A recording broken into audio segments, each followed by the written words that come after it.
Alicia. Opo, tapos you're so pretty that mommy and Bianca took you, boy. Wow! Thank you, Bianca. I love you already.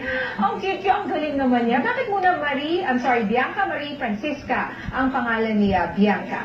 Actually, bali, si Pope Francis po kasi pumunta po dito.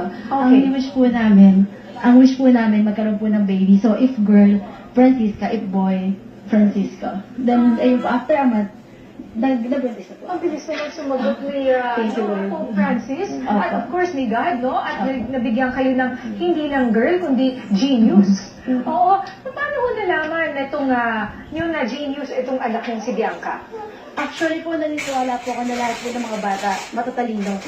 Bali, tamang paggabay lang po sa bata, ituro po yung mga nararapat. Then, actually yung gadget and panood po ng YouTube, nakakatulong din po siya. Basta po limitahan na po natin. Oo. Ang galing naman, ano? Pero yung sinasabi niyo lahat magagaling, sige, pero hindi ganyan kagaling, no?